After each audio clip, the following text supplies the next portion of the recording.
6 nouvelles habitudes à intégrer dans ton quotidien. C'est des habitudes qui vont pouvoir t'aider à avancer dans la vie. Il suffit de pas grand-chose pour que tu puisses commencer à développer une routine, des projets intéressants à partir de petites habitudes, petites choses que tu vas prendre au quotidien qui vont t'emmener vers les chemins de ton succès. Comme tu as pu le constater, nous sommes à la deuxième partie de notre défi des bonnes habitudes à prendre. Les 6 habitudes à prendre. Eh bien, je t'invite à découvrir maintenant des habitudes qui vont révolutionner ta vie, qui vont changer ta vie, qui vont t'apporter quelque chose de positif. Chapeau, parce que ce n'est pas facile de prendre de nouvelles habitudes. Alors, si tu n'es pas abonné, abonne-toi maintenant et active la cloche de notification pour ne rater aucune de nos nouvelles vidéos. Sur ce, on va y aller, on va attaquer. Go! Quand tu prends la décision de changer, c'est d'abord pour toi-même. Je te lance un défi, celui de transformer ta vie en 21 jours en prenant les bonnes habitudes qui ont le potentiel de transformer ta vie. Limiter les séries addictives. Eh bien, nous sommes dans une société où notre attention est de plus en plus sollicitée. Il y a de tout sur les réseaux sociaux, même dans notre quotidien, pour nous détourner de nos objectifs. Alors, ce que je te propose de faire, c'est de vraiment commencer à te dire, ok, je sais que je suis addict aux séries, je ne peux pas tout abandonner. Comme ça, ce que je vais faire, je vais commencer à me limiter à une série par semaine. Une série par semaine, ça a l'air compliqué, mais c'est possible à gérer. Tu vas programmer tes meilleures séries et tu vas t'en tenir vraiment qu'à regarder une série par semaine. Une seule série par semaine. Alors, tu vas regarder qu'une seule série par semaine. Et ce n'est pas facile, mais en essayant de te challenger, en essayant de te dire que ouais, ok, d'accord, je veux prendre une nouvelle bonne habitude, alors je vais faire l'effort d'intégrer une seule série par semaine. À la fin, tu vas te retrouver en train de relever le défi et tu vas passer facilement à, je sais pas moi, une série par chaque 2 semaines, voilà. Alors moi, je te conseille aussi d'opter pour des émissions du genre Koh-Lanta, tu vois, parce que Koh-Lanta, lorsque tu regardes, tu es obligé d'attendre la semaine prochaine pour pouvoir regarder le prochain épisode, tu vois. Et il faut vraiment que tu commences à choisir ce genre d'émission où tu n'as pas vraiment le pouvoir de pouvoir changer toi-même, où tu n'as pas le pouvoir de décision en ce qui concerne le fait de regarder la suite de book en book. Donc, il va vraiment falloir te concentrer sur une série par semaine pour relever ce défi. Alors maintenant, à toi de jouer. Alors, pour la prochaine habitude, je te conseille de parler moins et écouter plus. C'est la seconde habitude à prendre. Parler moins, écouter plus. Vous savez, ce monde d'aujourd'hui, on veut que tous les regards soient sur nous. On veut que l'attention soit toujours sur nous. C'est nous qui demandons à être écoutés. C'est toujours nous qui voulons parler. Lorsqu'on passe tout son temps à parler, on est moins enclin à pouvoir cerner le besoin des autres. Dans cette habitude, je t'invite à prendre le temps d'écouter tes interlocuteurs. Prends le temps d'écouter les autres dans une conversation. Évite de toujours arrêter les gens pendant qu'ils parlent. Ça peut être très désobligeant et ça peut être très frustrant. Il faut que tu apprennes à écouter. Lorsqu'on apprend à écouter, on apprend à recevoir. Et quand on reçoit, on a les armes qu'il faut pour pouvoir répondre à la demande de l'autre. Si tu as déjà entendu parler du livre « Comment se faire des amis » de Dale Carnegie, eh ben, c'est un livre qui t'apprend beaucoup de secrets sur les relations humaines. Il faut vraiment que tu comprennes que l'écoute est très importante dans notre relation avec les autres. Il faut que tu apprennes que l'écoute, c'est quelque chose de très précieux. Parce que quand tu as l'écoute, tu disposes une atmosphère favorable à ton endroit. Tu as même de pouvoir répondre, tu as même de pouvoir donner aux autres. Et quand tu donnes, tu reçois. Il est très important d'avoir cette notion de l'écoute. Parce que dans l'écoute, on peut cerner le problème, on peut avoir le déclic qui nous permettra de passer à l'action par rapport à des projets, par rapport à une idée passagère, parce qu'on a écouté l'autre, on a vu une faille, on a vu quelque chose à laquelle on peut apporter une solution qui pourrait aussi nous débloquer quelque part. Donc, il est très important dans ce défi d'apprendre à écouter plus qu'à parler. Je t'invite à partir vers des personnes inconnues. Je préfère que tu partes plus vers des inconnus parce que ça sera un vrai challenge pour toi. Ça va te permettre de vraiment jauger ta personnalité, il va falloir faire l'effort de faire ce pas et d'engager une conversation avec quelqu'un et d'être à l'écoute, d'être vraiment à l'écoute de cette personne, de l'écouter, de comprendre sa logique. Et tu vas voir, ça lui fera extrêmement de bien. Et toi aussi, ça te fera du bien. Et c'est une des habitudes qui permettent de pouvoir cerner le besoin, le problème. En général, que ce soit pour un business ou bien que ce soit dans notre vie de tous les jours, c'est quelque chose de majeur pour nous aider à débloquer les clés du succès. Alors, je t'invite à relever ce défi d'écouter plus que de parler maintenant. Tu vas approcher une personne, tu vas aller vers les autres, tu vas sortir de ta zone de confort parce que au final, c'est de ça qu'il s'agit. Il s'agit de sortir de notre zone de confort pour pouvoir prendre des risques, pour pouvoir se livrer, pour pouvoir se mettre à nu, pour pouvoir écouter les autres et recevoir en retour. Donc, je t'invite à le faire avec un membre de ta famille ou avec quelqu'un qui n'est pas forcément de ta famille. Et c'est ce que je te recommande même. Et tu verras ce que ça t'apportera comme bonne habitude qui va impacter ta vie et ton quotidien. Dans la troisième habitude, je t'invite de tout cœur à cesser la comparaison avec les autres. Eh bien, de nos jours, les gens sont vraiment focalisés sur les autres, mais de manière négative. Les gens pensent à se comparer tout le temps. Belle voiture, lui, grande maison. Et les gens sont perpétuellement dans ça. Et il est très important de savoir que cela engrange très rapidement chez celui qui n'a pas la notion de ce qu'il est en train de faire. Ça l'emmène à se rabaisser, à manquer d'estime personnelle sans qu'il ne s'en rende compte, effectivement. En fait, il est normal de pouvoir se challenger dans le monde d'aujourd'hui en comparant ses résultats. Mais, j'ai bien dit résultats, il ne s'agit pas de se comparer. Il ne s'agit pas de mettre de la valeur négative à l'intérieur. Alors, il s'agit de se comparer à soi-même pour avancer.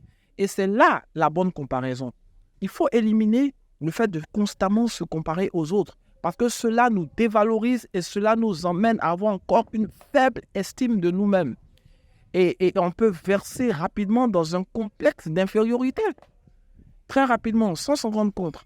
La comparaison avec les autres est la chose qu'il y a de plus néfaste. Et celui qui a toujours tendance à se comparer aux autres, c'est celui qui ne reconnaît pas assez sa valeur.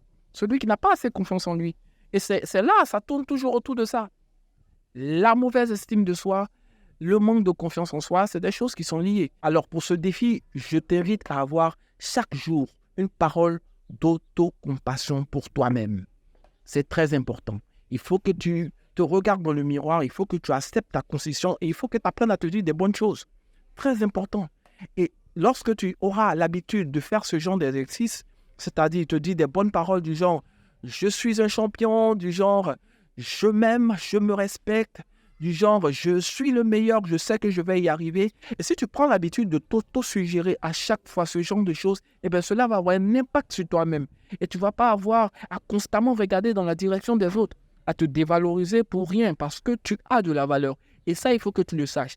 Alors, l'exercice que tu as à faire, il faut que tu te répètes à toi-même chaque matin, prends le temps de le faire, dès le lever, te dire des bonnes paroles, des mots d'encouragement, en te regardant dans la glace ou en te parlant en pensée, c'est très important.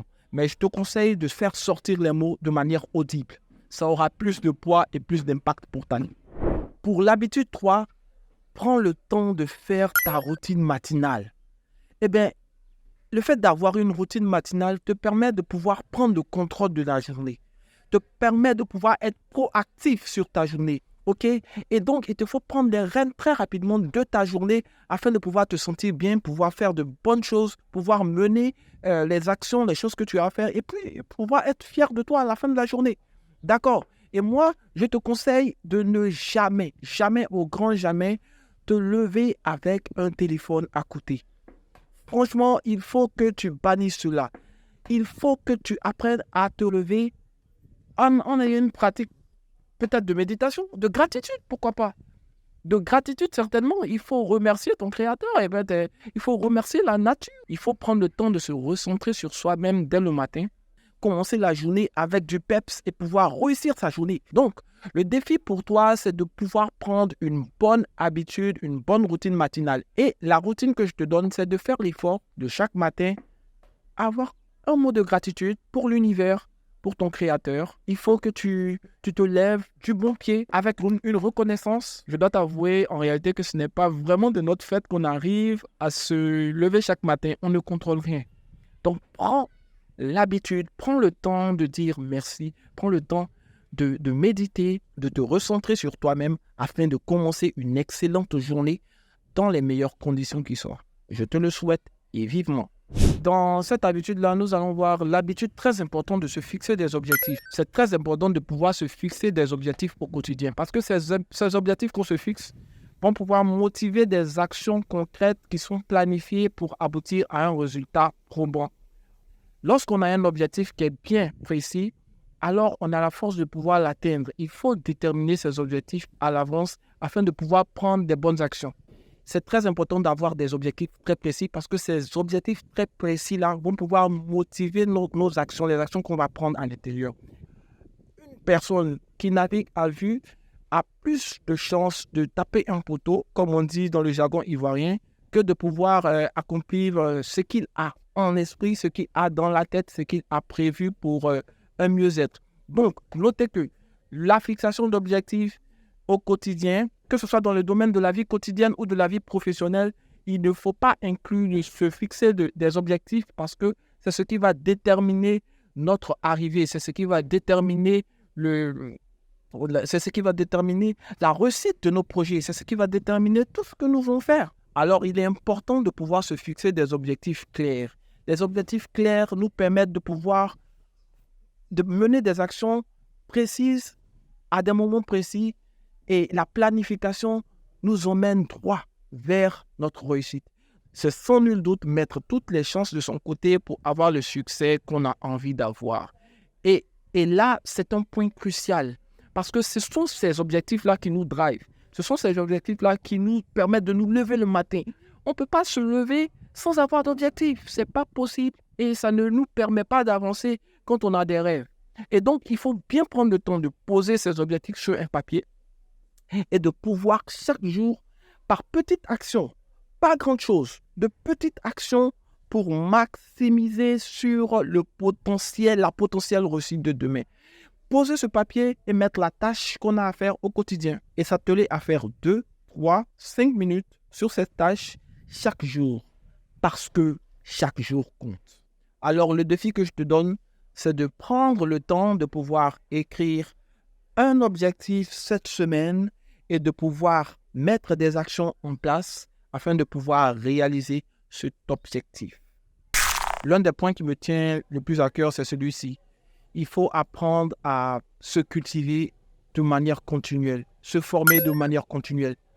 Il est important pour toi que tu te dises qu'il n'y a rien qui est acquis et que tu as besoin de renouveler tes compétences chaque jour. Et c'est en cherchant à te former, à en apprendre un peu plus, en te cultivant que les portes s'ouvriront devant toi. Parce que chaque chose que tu apprends te servira toujours dans un cadre professionnel ou dans un cadre de ta vie normale, dans la vie. Et donc, il ne faut jamais lésiner des moyens pour se former, pour apprendre continuellement, car la croissance de l'esprit, la croissance de l'intellect détermine notre niveau de réussite pour demain.